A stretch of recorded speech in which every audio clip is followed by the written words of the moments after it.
We're still getting information about what's going on with the vehicle from the mission control team, so stand by for that. But you know, while we're in a hold, it's good to remind people about the New Shepard program broadly. So let's talk about the incredible contribution the New Shepard's made into the commercial space industry so far. You know, New Shepard, it is something that has dramatically helped to improve access to space. And you know, it was not long ago that in order to go to space, if you wanted to call yourself an astronaut, you had to dedicate a large portion of your life and resources to training and really dedicating yourself to you know, a long journey of becoming a professional astronaut. And even then, only a select few would be able to have that privilege. But now with New Shepard flying regularly, it's now everyday people that can travel beyond this planet. Space is really starting to open up, and it's no longer just the professionals that can experience spaceflight. So with that, hey, let's take a moment and look at some of the ways that flying to space on New Shepard has impacted so many astronauts to date. Capsule. Go. Holy monkey. Booster. Is this wild? Go. Each person that goes up there, Oh my golly, this is nuts! Ground. Go. all of a sudden has a totally different perspective. Wow, look at that view. Countdown. Go. Of this little place here. New Shepard is go for launch. This is heaven! It's almost like an out-of-body experience. New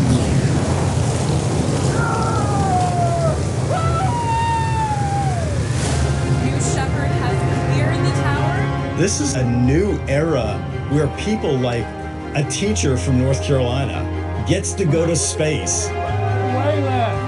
Space has always been something I wanted to do, but it's never been accessible until now.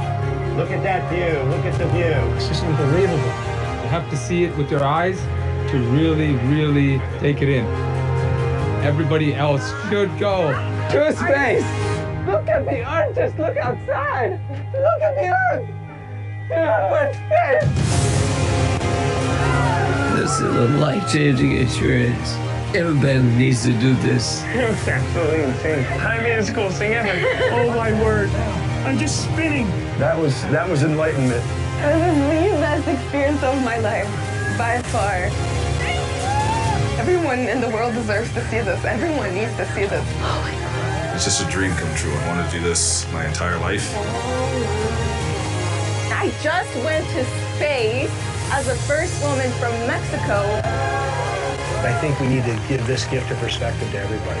Oh man, this is so cool. I always said I'm going to do it, and I just did it. It went to space!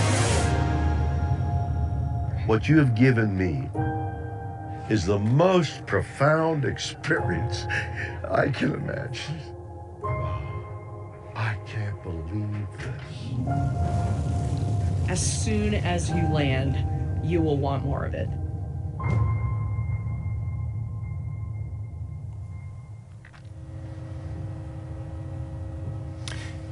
You know, I love seeing those first moments of our astronauts exiting the capsule. They're breathing in Earth's air again, and they're letting their reactions about what they just went through just completely spill over. It's one of the best parts of watching humans fly to space.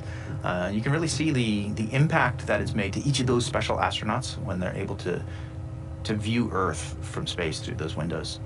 Yes, it's an incredible moment for everyone, and it's, you know, that's what it's all about. And as you know, even our name, Blue Origin, it means Earth. Earth is humanity's blue origin. We look back and we see a blue dot in the sky.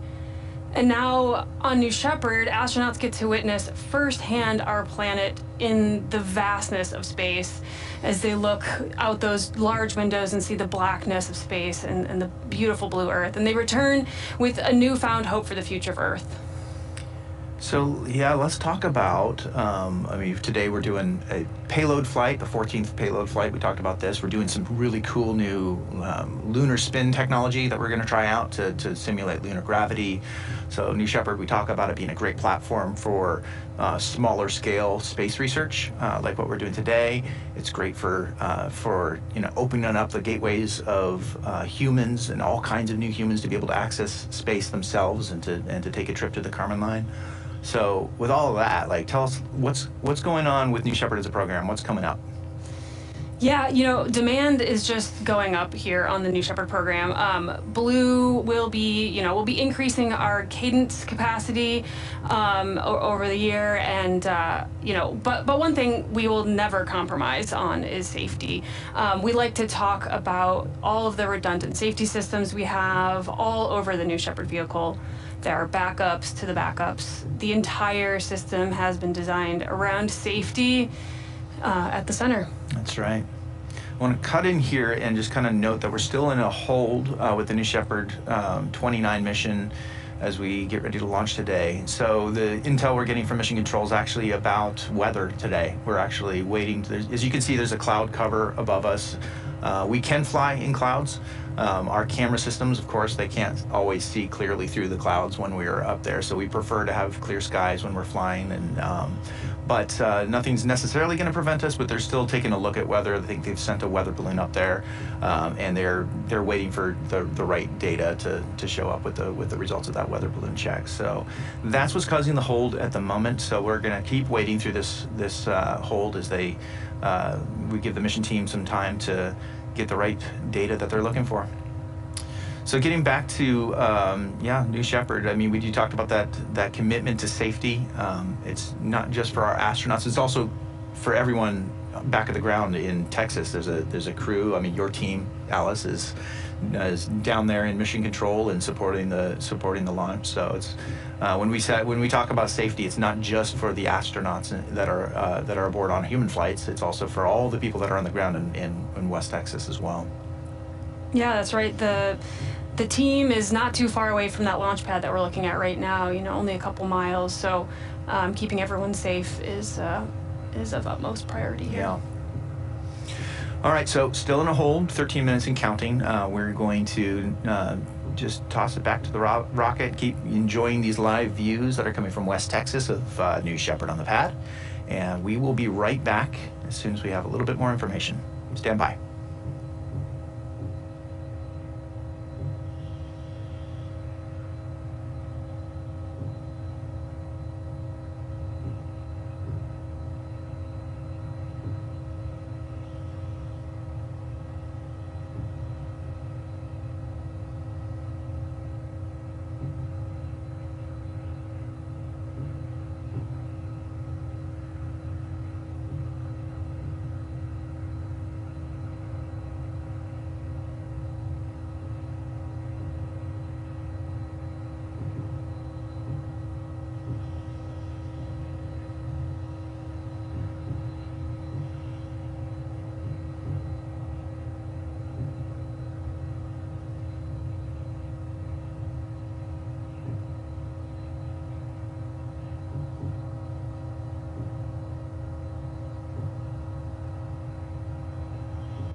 All right, everyone, welcome back. This is the NS-29 mission for New Shepard. This is the 14th payload flight for our vehicle program.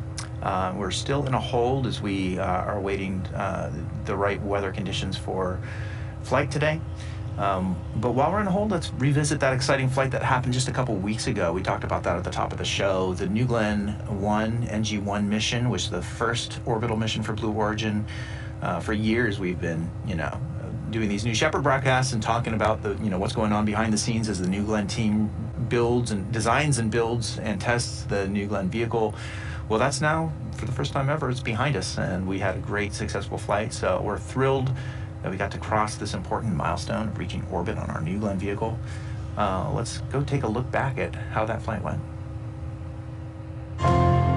New Glenn is ready for launch of Blue Ring Pathfinder. This is our first flight, and our key objective today is to reach orbit safely. GS1 at flight level. Big water start. 3, ignition, 2, 1.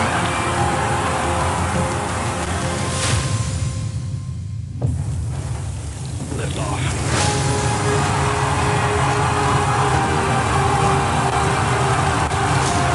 All 7 engines at full thrust. Checking for pressures are good. Vehicle's cleared to tower. Now passing 18 seconds into flight.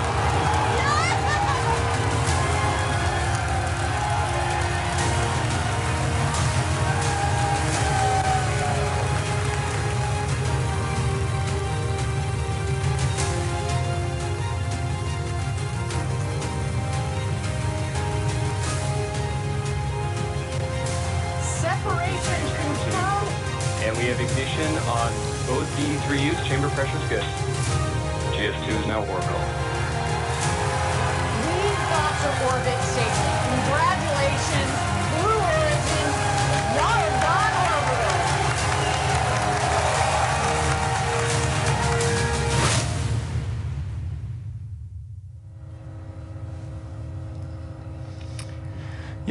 I personally will never forget that moment where the camera zooms in to see those 7 B-4 engines all lit up together. I know, those mock diamonds were crazy.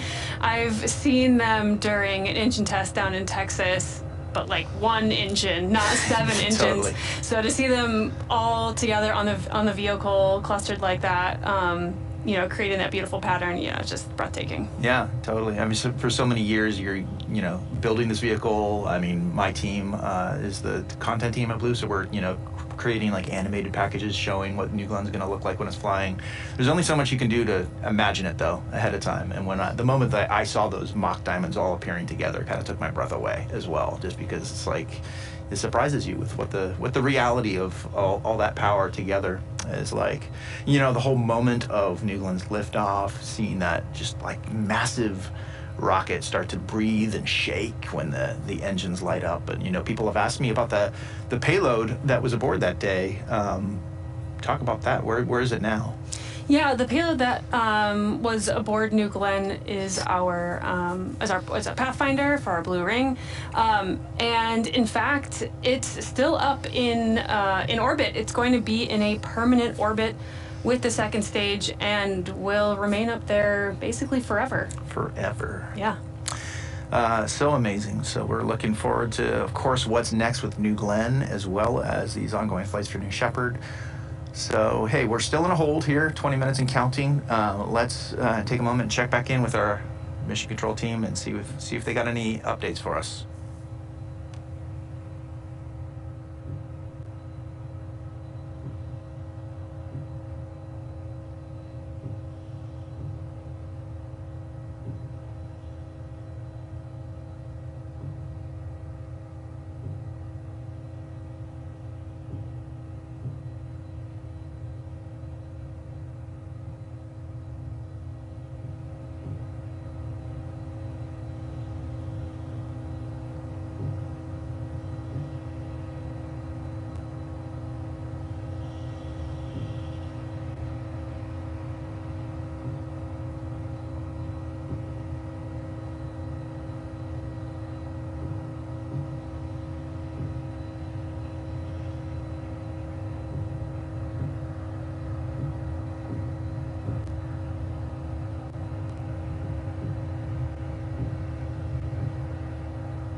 Welcome back, everybody. This is the NS-29 mission, our 14th flight for a payload flight on New Shepard program today. As you can see, we are in an extended hold here. We are waiting for a good weather open. As you can see, there's a lot of cloud cover going on in Texas. We want to make sure that the conditions for the weather are just right for flight today. I know personally, I am looking forward to seeing whatever we might be able to see from the camera views on the ground of the lunar G spin technique that we're going to do today. So, I mean, definitely we want to see clear skies if it's possible, but as you can see, it's a lot of cloud cover. We're just assessing the conditions right now with the weather before we decide to fly. So bear with us. We're going to keep waiting for this hold as the team looks for a good opening today.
All right, welcome back, everybody. As you can see, we've been in 30 minutes of hold almost here as we are assessing the weather conditions for today's launch. We want to make sure we're flying with just the right conditions. So the team is looking at that information. It sounds like they're not loving what they're seeing so far, but we are going to keep standing by to see if we can find a good window for this flight to be able to lift off today and have a successful flight to space. So stand by with us. We're going to keep viewing these great live views of our rocket getting ready on the pad today. We'll be with you.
Welcome back, everybody. We are still wading through this hold as our team assesses weather conditions for today's launch. And, you know, on the topic of weather, we have a team that is, you know, very faithfully working in the background, assessing weather conditions, and there's a lot that goes into making weather decisions for New Shepard. New Shepard, of course, like is unique in a lot of ways for a spaceflight program. One of those ways that it's unique is that the entire mission profile happens right here on Launch Site 1 in Texas.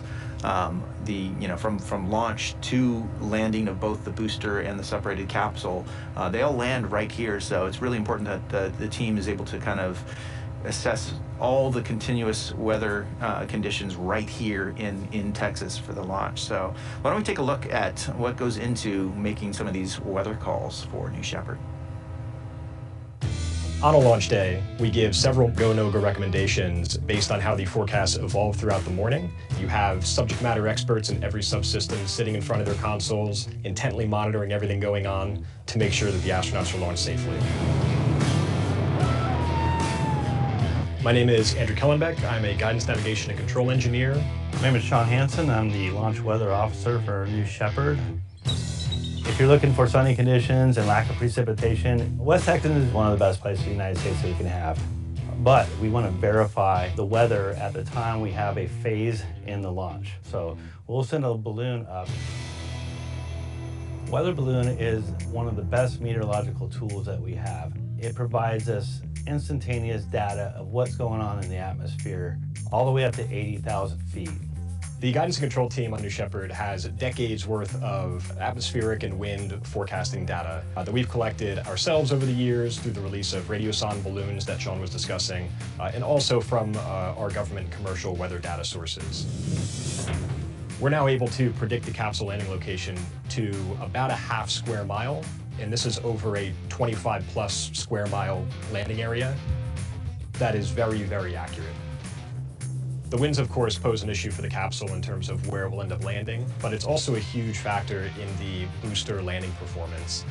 A lot of times we see wind shears during the final descent of the booster that cause it to have to readjust its position just prior to touchdown. So we're looking very closely at the winds at the lower altitudes to make sure the booster can accommodate those changes.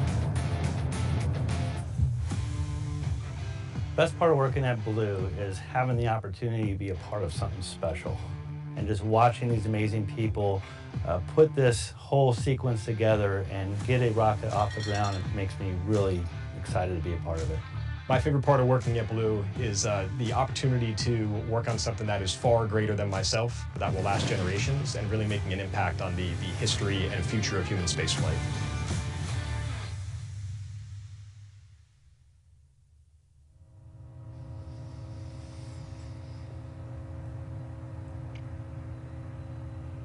Yeah, there's a lot that goes into making these weather calls.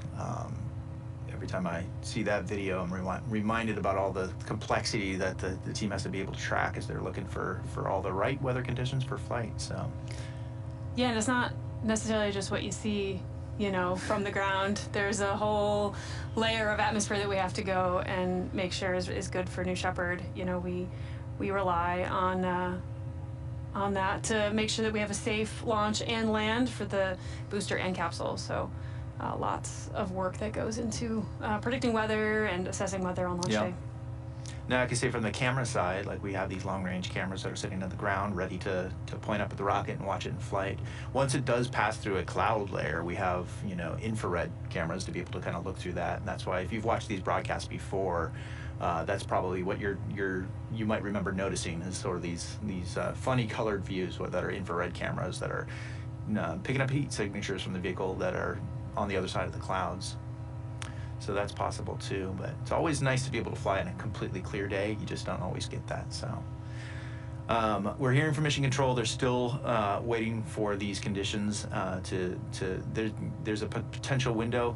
They're holding it open for this window. So stand by, bear with us. I know it's never fun to wait through all these holds, but sometimes you just got to wait for the right conditions. So we're going to keep standing by here.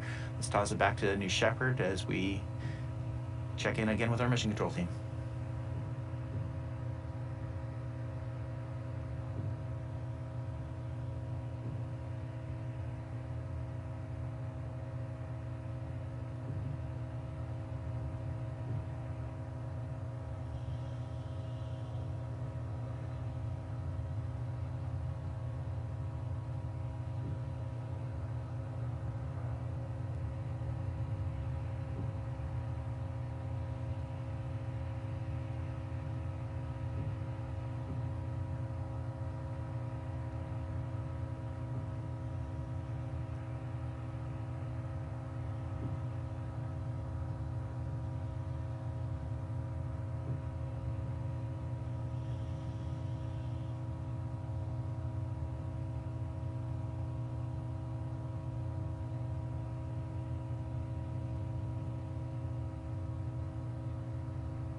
All right, welcome back, everybody. We're still waiting through this hold as the mission team assesses weather conditions for today's flight. While we're in the hold, let's take a moment to recognize some of the people who work at Blue, the individuals who drive our amazing programs here at Blue. We've got such incredible technology and such an important mission here at Blue. Overall, the mission that guides us. But we always like to say it's the people of Blue that make this place truly great. So let's now take a moment and introduce you to one of those very special Team Blue members. It's a privilege to work at a company that makes quality rocket engines. Using a combination of CNC and laser cutters, I produce and install parts on our engine nozzles. I love what I do, and I'm honored to be a part of something so historic and unique, especially when I see that engine light up. I'm excited to wake up every morning, knowing that the work I do every day will lead to millions of people living and working in space. I'm Darren Threet, a welder and laser operator at Blue Origin, and together we are building a road to space for the benefit of Earth.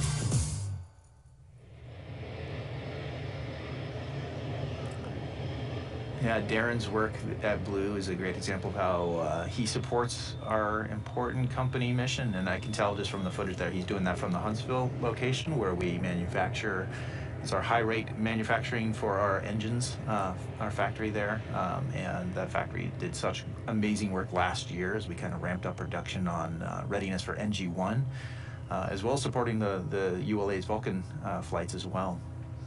You know, Blue's a place where we have big ambitions, and to meet all that ambition, we're continuing to grow as a company. We have positions open across our manufacturing sites, including Cape Canaveral, West Texas, the Seattle area, and Huntsville, Alabama.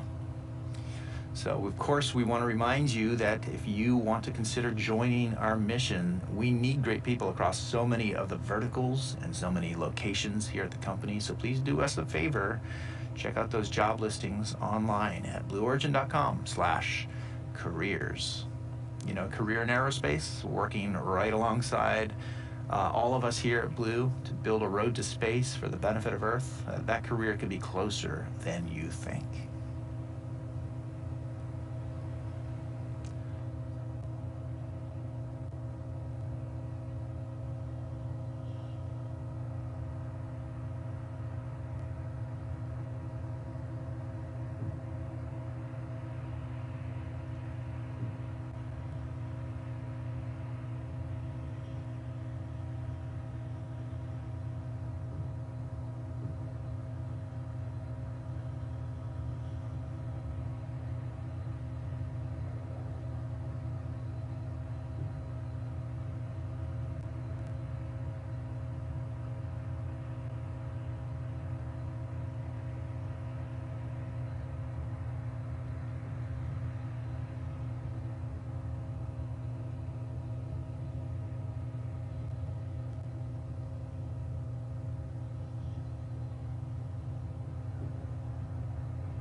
right, welcome back, everybody, and thank you for your extended patience as we get through this extended hold here. 48 minutes and counting on this hold. This is one of the longer ones we've seen, but of course there's the team in Mission Control is looking for just those ideal conditions for flight, and the weather balloon that they had sent up, they're just assessing the data is coming back from that weather balloon, and they're just hoping to find a good window here. So bear with us. We're still looking for that great window for flight today. We're in contact with Mission Control here in the background, and we'll just keep bringing you updates as long as there's a chance we're still going to fly today. So bear with us. Let's toss it back out to New Shepard as we wait through this hold.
Welcome back, everybody. We're still in a hold here as we assess weather conditions for the possible liftoff of New Shepard today on the NS-29 mission, the 14th flight of our payload system, our payload flights.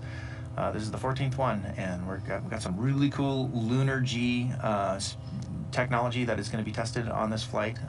So we want to make sure the conditions are just right to get all those tests successfully sent to space. So while we're in a hold, while we got all these great live view cameras down in West Texas of our launch pad there in West Texas, launch site 1, let's zoom out a little bit and talk about the area where we launch, which is near the town of Van Horn, Texas. Let's take a little bit of a closer look at the home of New Shepard down in West Texas, Van Horn.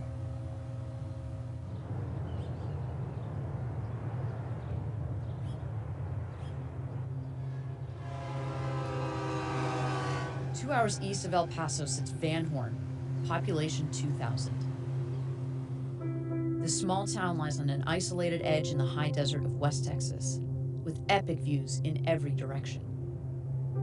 Breathtaking sunsets, a seemingly endless horizon, hiking trails, untouched lands, and natural beauty. It's our home away from home, and when we're here, we get to take part in the local culture. And on launch days, locals get a glimpse of New Shepard as it blasts towards the stars. This is the home of New Shepard. 20 miles north of Van Horn's main street, Blue Origin occupies a majestic valley as far as the eye can see. Texas has always been at the forefront of human space exploration. It was home to mission control for the Apollo moon landings, and it's where astronauts have trained for decades. Now, this rich history is being passed to a new generation of astronauts. West Texas has been the site of every Blue Origin mission to date.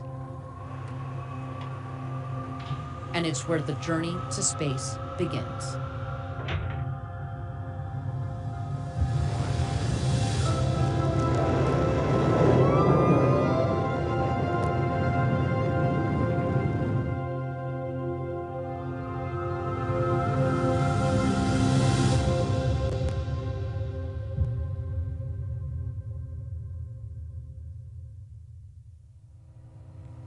You're taking it. Gosh, that place, it's like a second home to me. You know, I've spent much time down there over the last few years here, and I will never forget the drive on Highway 54 to the launch site on those early launch mornings with the sun rising, those panorama shots of the desert.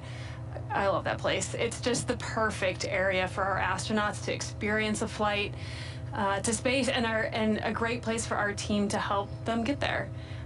You and I, Joel, both have spent lots of time down in Van Horn supporting these missions, and people often ask, like, why is it that Blue Origin chose such a remote place to build a launch site, you know, in the middle of the desert? Yeah, it's I mean, the answer to that is partially it's just space to operate, space for space. There's been so much room down there for us to operate not only this rocket, but a lot of the other test activities that we have going on for engines. It takes a large area to be able to do all that work and to launch this particular suborbital rocket, since, you know, we talked about this, like, it's the whole mission profile that we have to support here. We use the site not only to launch the booster, but to land the booster just a couple miles away from the launch pad, and also the crew capsule also comes down right on its own, right in back to the desert where it started.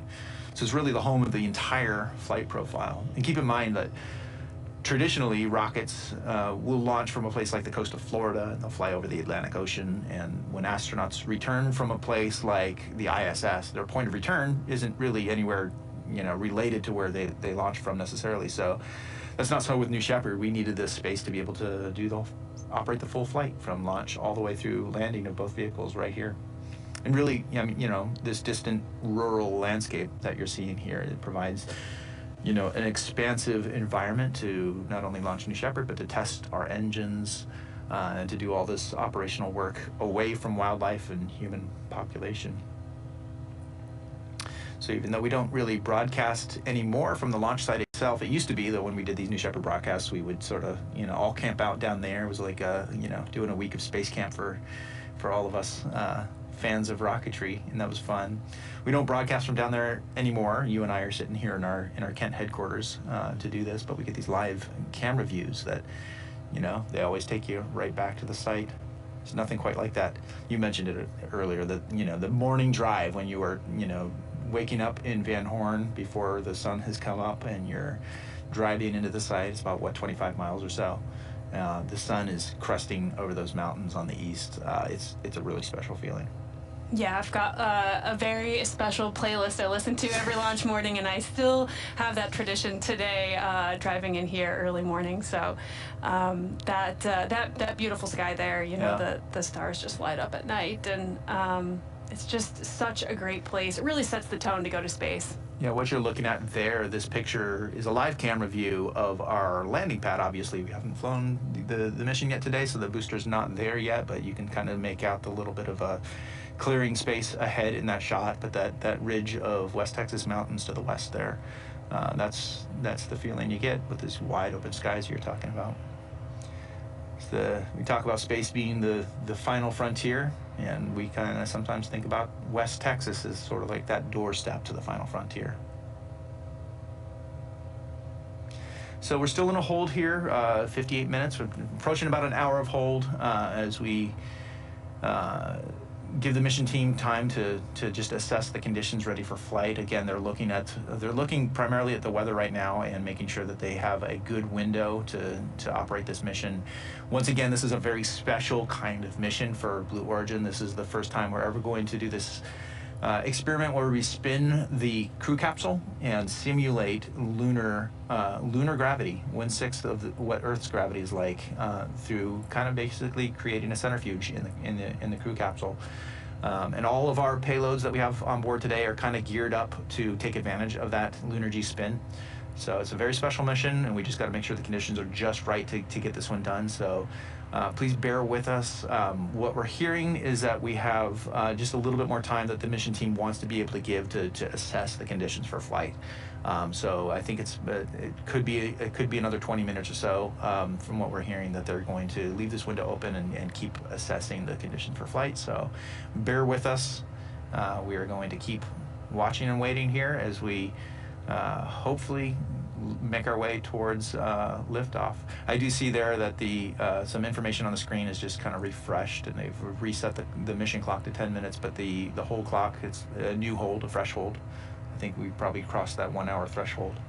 So yeah, we're going to continue getting some information here from Mission Control and hoping and waiting for a successful launch today. So bear with us. Let's go back to New Shepard on the pad.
All right, welcome back, everybody. We are still in a hold. We're giving the mission team time to assess the weather conditions for the flight today. As you can see, there's a heavy cloud cover going on.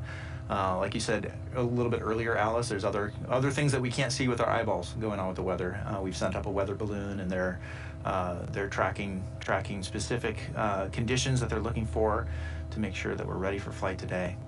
I personally can't wait to see the results of this mission, but of course, as with any mission, you got to make sure that the conditions are just right for flight. So we're going to keep giving them time. The mission team is saying that they need to assess this for a few more minutes to be able to know whether there's a window for flight today. So bear with us. Thank you for your patience. We also here are watching this live on air and hoping and crossing our fingers that we get a good moment to be able to fly to space today. And we're right there with you. So bear with us. Let's toss it back to the rocket on the pad.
Welcome back, everybody. We're still on a hold here in West Texas at Launch Site 1 as we are assessing the conditions for launch, and the team is still working their way through looking for that good window to be able to launch today.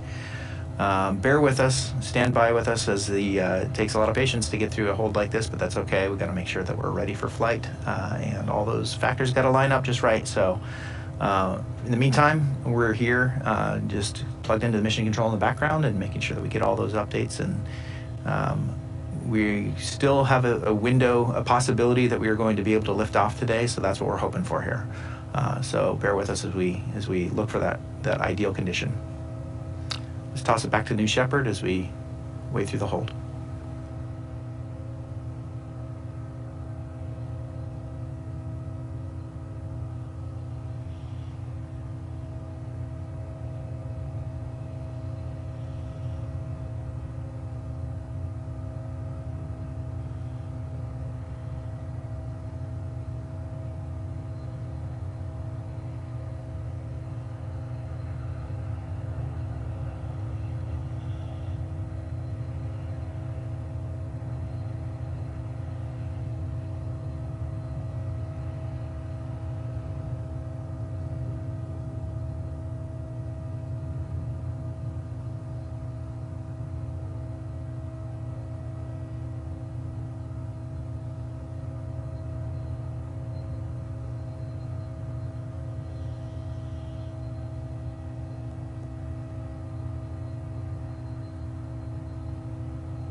Welcome back, everybody. We're still in a hold as we, as a reminder, we're waiting for the mission team to look for that right ideal condition, especially with the weather going on today in West Texas.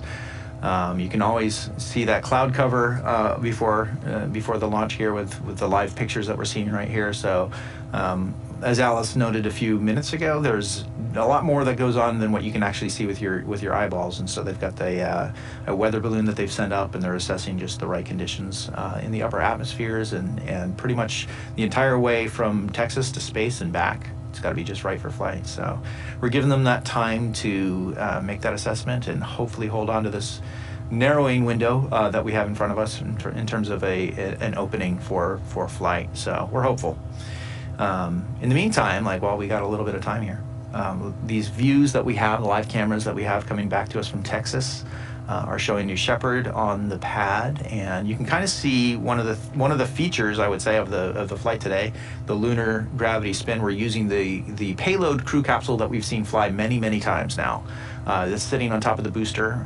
There's a good picture of it. You can see the feather graphics that are overlaying the crew capsule there.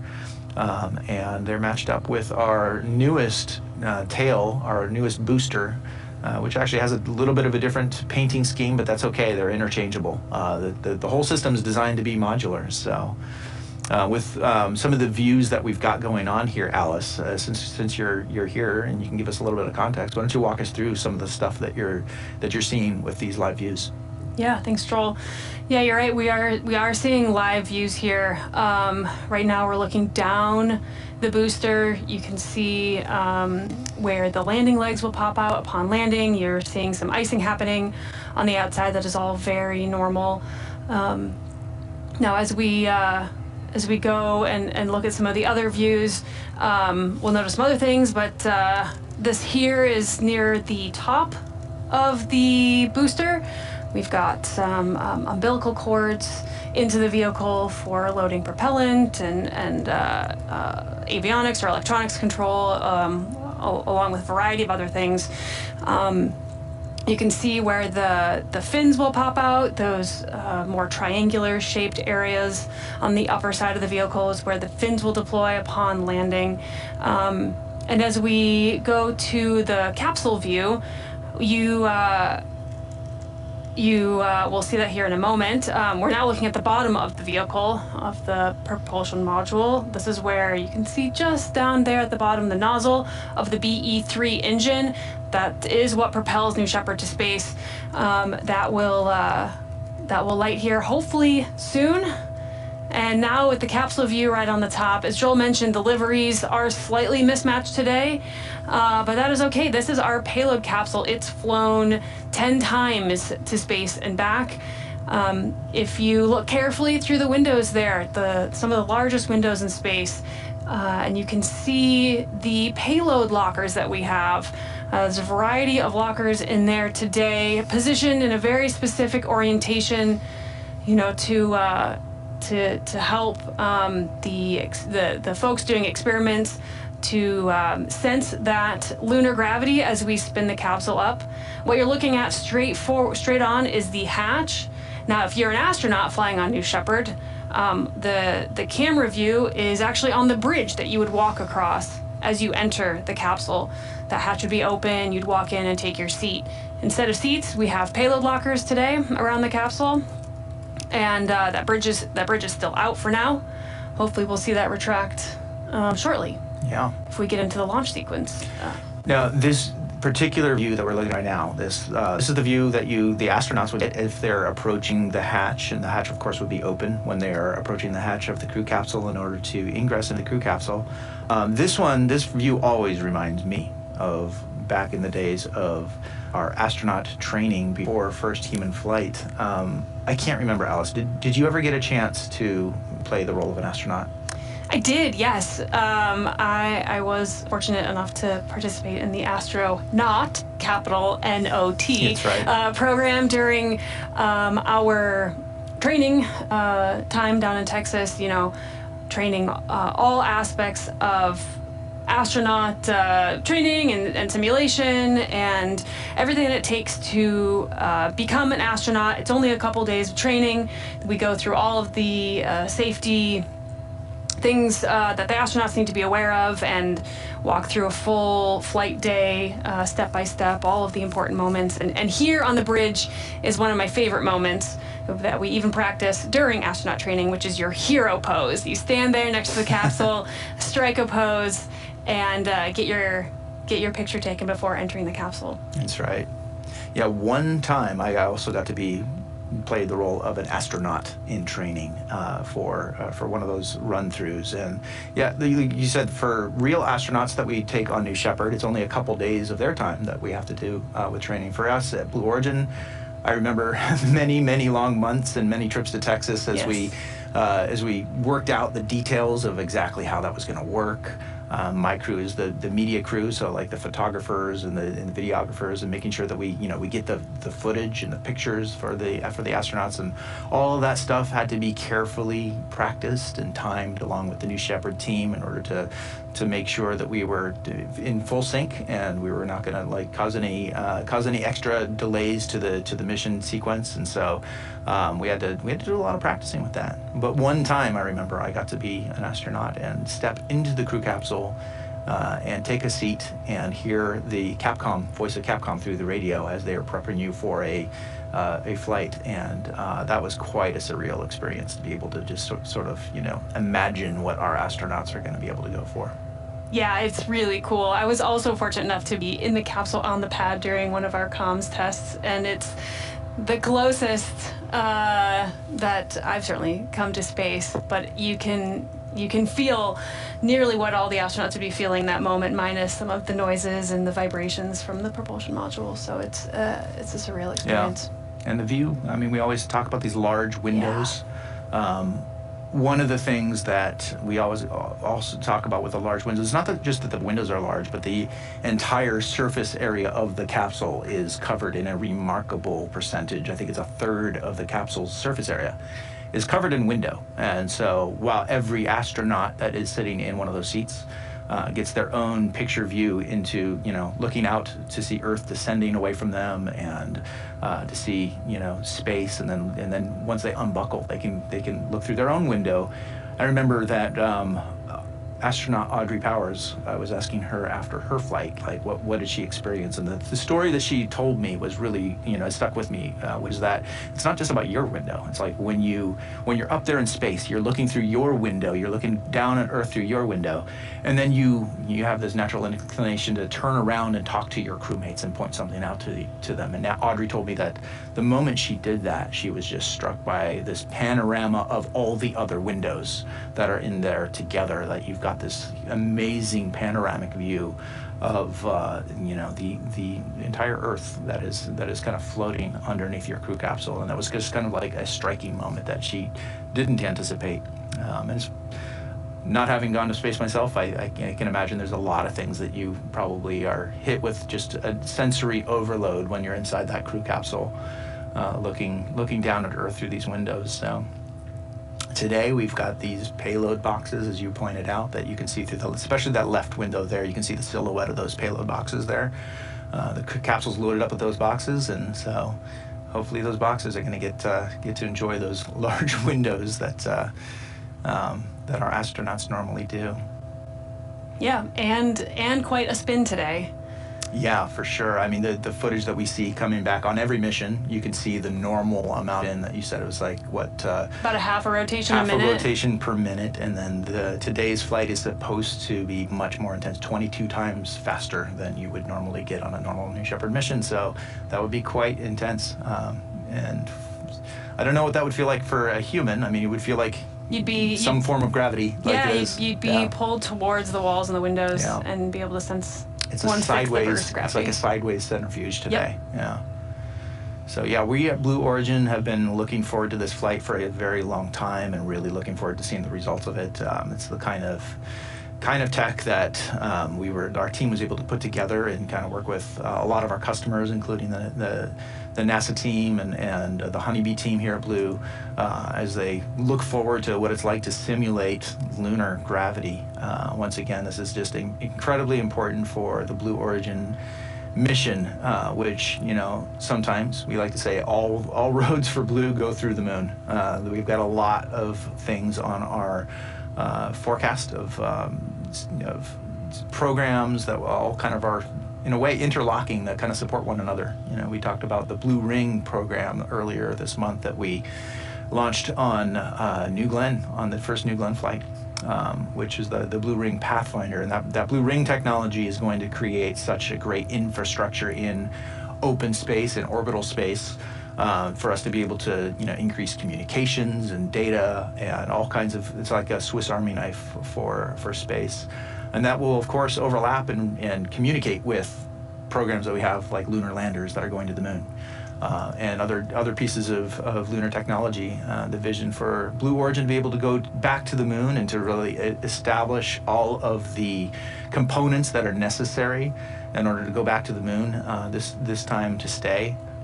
There's a lot going into that, and so flights like today are really a good way for us to prove out how those technologies can be put into practice, and to do it at a subscale like New Shepard is really cool benefit. Yeah, it's really cool that they're going to get about 2 minutes, a little over 2 minutes of Lunargy today. Okay, so yeah, the hold that we have going on here, it says 24 minutes, but that was in addition to a previous hour that we were counting upwards. So the mission time has definitely shifted for today. One of the major issues that we're looking for is just the right weather conditions. I'm actually hearing from Mission Control that we are also troubleshooting a vehicle issue. This is kind of a normal part of the process of getting ready for flight, is we're making sure that all systems are go for launch. So a couple things going on today. There's the weather issue, and there's also one vehicle issue that they're currently troubleshooting, which is accounting for this extra time that we have on the clock here. So bear with us. We have not yet called for a scrub, and usually happens a little bit earlier than this, but sometimes we want to give them all the time that they need to make that call. So the mission team is working furiously.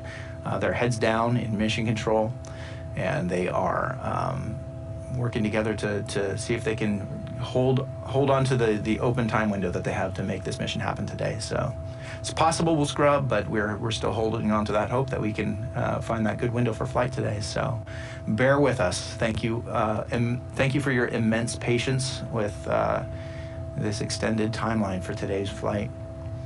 With that, let's toss it back to the rocket and just enjoy these great views of New Shepard getting ready for flight.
All right, welcome back, everybody. This is the attempt for NS-29, the 14th payload flight for New Shepard program. As you can see, we've been in an extended hold here as the time has ticked down to the T-minus 10-minute marker, and then we've been just waiting through as the mission team is working in the background. In addition to tracking the thick clouds that we're seeing today, we've also encountered a vehicle issue related to the booster's avionics. That's going to take us beyond our launch window, unfortunately. We're going to be scrubbing today's launch to look into this issue further and hopefully find a better weather window open to be able to make sure that this is a successful flight for the NS-29 mission. So once that turnaround plan is confirmed, we're going to announce a new launch window. For now, you can follow us on social media for updates. Hey everyone, thank you for bearing with us today as we're hopeful throughout the launch countdown today to find that window to open for flight today, but we just didn't find it. We're going to scrub today. Thank you for joining us today. Thanks for your patience. Please join us when we announce our new launch window coming up. Follow us on social media for updates. Gradatum Ferociter.